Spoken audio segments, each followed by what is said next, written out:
Hello மக்களே, நம்மளோட மகாநதியில் இன்றைக்கான எபிசோடில் வந்துட்டு விஜய் காவேரியோட இது வந்து ரொம்ப நல்லா இருந்தது அது பார்க்குறதுக்கு.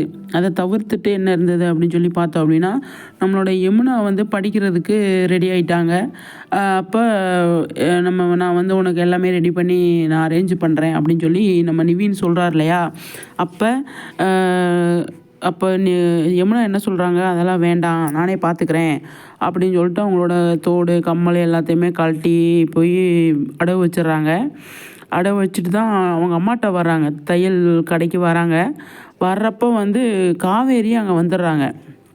அங்கே வந்துட்டு உனக்கு என்ன ஹெல்ப் வேணுனாலும் நான் பண்ணுறேன் அப்படின்னு சொல்லி சொல்கிறாங்க. பரவாயில்லக்கா, நீ சொன்னதே போதும், எல்லாமே நான் பார்த்துக்கிறேன் அப்படின்னு சொல்லி யமுனா சொல்கிறாங்க.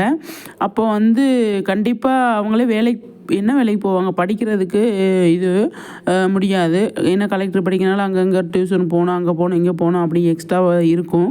ஆனால் இப்போ ஃபீஸ் கட்டிட்டாங்க, அடுத்தடுத்து எப்படி கட்டுவாங்க அப்படின்றது கண்டிப்பாக அவங்களே தான் கட்டிப்பாங்க. நிவின் கட்டுறதுக்கு ஒத்துக்க மாட்டாங்க அப்படின்னு தான் நான் நினைக்கிறேன். ஏன்னா விஜய் கூட ஹெல்ப் பண்ணுறதுக்கு வாய்ப்பு இருக்குது விஜய் கிட்ட சொல்லி. ஆனால் நிவின்கிட்ட வாங்க மாட்டாங்க அப்படிங்கிறது தான் இதுலேருந்து எனக்கு தெரிய வருது. குமரன் கூட இப்போ கொஞ்சம் டெவலப் ஆகிட்டு வந்துடுவார் இல்லையா, அதனால் வந்து குமரன் வந்து ஹெல்ப் பண்ணுவார் அப்படின்னு சொல்லி தோணுது. பார்க்கலாம் எந்த மாதிரி கொண்டு போகிறாங்க அப்படின்னு. ஆனால் யமுனாவோட ட்ராக் வந்து கொஞ்சம் நல்லா கொண்டு போவாங்க அப்படின்னு சொல்லி தோணுது.